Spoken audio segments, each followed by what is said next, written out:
I'm not using technology or wearing technology. I am technology. This is a body part. It never comes off. It never stops. It's always on. My name is Neil Harbisson and I hear color. I see in grayscale, so I see perfectly well, but I see everything in grayscale. Like people would say it's like an old movie, but to me it's just like a normal movie because all movies are in black and white. So I just see everything normal, but in grayscale. So I have a light sensor that picks up the color frequencies in front of me. Then it sends them to a chip at the back of my head that transposes these light frequencies into vibrations, and then these vibrations become sounds to my ears. I wanted to have a completely new sense, so that's why I tried to convince a doctor to have the antenna implanted in my skull so that I would receive vibrations in the skull that then become sounds. So it's a completely new sense and a new body part that allows me to extend color perception beyond human sight. It was a very magic moment to be able to differentiate colors. I remember the first thing I listened was actually the Windows logo, which was 4 different colors, and then I walked out the room and then I listened to a wall and I said, "Is the wall red?" And everyone said yes. So that was the first time I was able to tell the color of something. So it was a very, very special moment. It was like discovering the world again.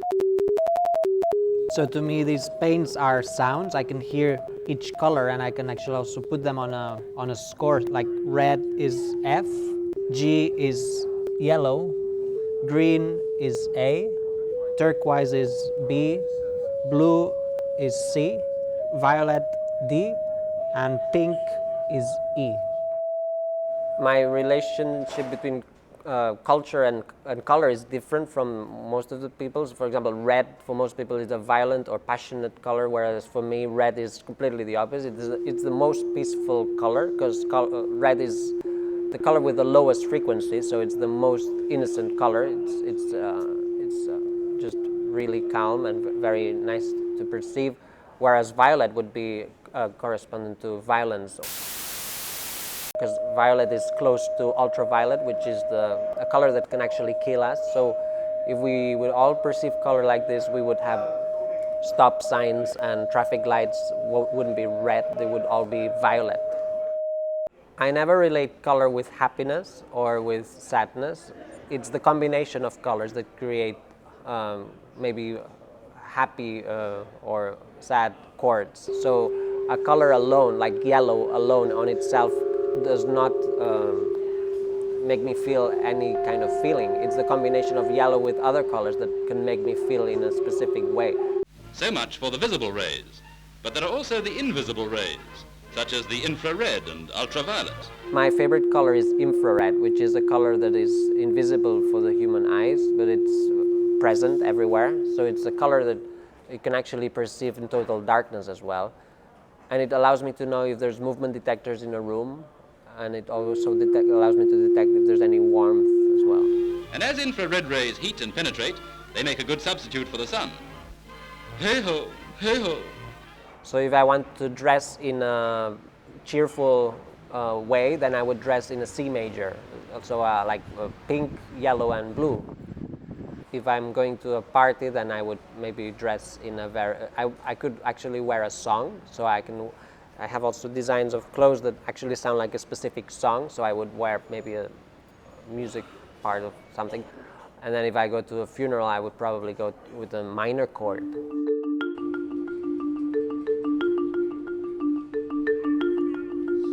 Yeah, the hardest thing about deciding to become a cyborg has not been adapting to the new sense or to the new body part. It has been adapting to society, because people tend to laugh at me when they see me in the street, or they keep asking me questions, or they just sometimes they even attack me. So the hardest thing is actually social acceptance, and this is one of the slowest process, because in 2004 the reaction wasn't as different as it is now. It hasn't really changed much. Your skin is F# +3 and your hair is G -10.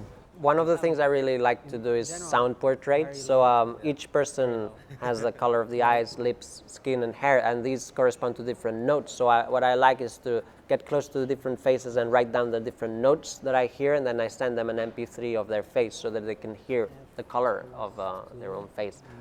And it's interesting to see that everyone sounds different. Even twins sound different. There's always slight differences between face and face. So it's exciting to hear the differences.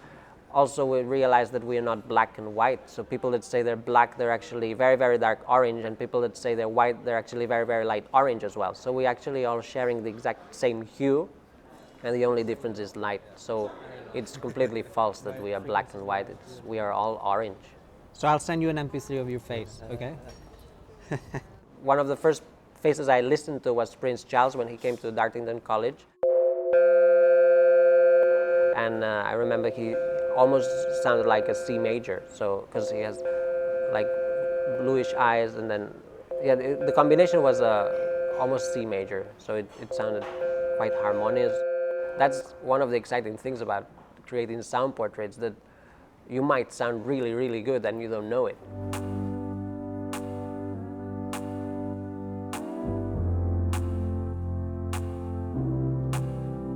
I really like also exploring the color of cities, because people tend to say that their city is gray, but I think it's completely false. There's no gray in cities. People point at a stone, they say it's gray, but if they look close, they'll see that it's not gray, that it's either unsaturated blue, unsaturated yellow, or unsaturated brown.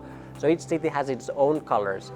This area is actually one of my favorite ones because it's very unusual melodies, very unusual colors, so it sounds very loud. So it's like a huge, big concert going on here now. London is quite harmonious because there's a lot of red, so that makes it, there's a constant note that you will constantly hear in London. It's red, red, red. So it's F, F, F. Wherever you go, you will hear the note F, whereas New York is more G, between G and G sharp.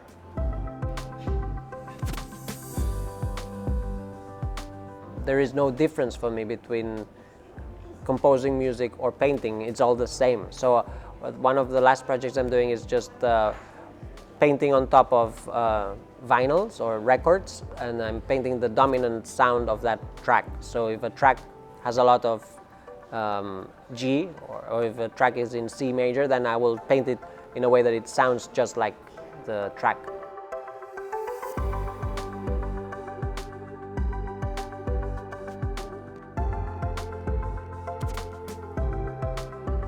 I think we're now in a transition where we'll become more and more used to seeing people wearing technology permanently, and then we will slowly start seeing more and more people ready to have it implanted. So in the 20s, we'll see more people with new body parts and with new senses. And I guess it's just a matter of time.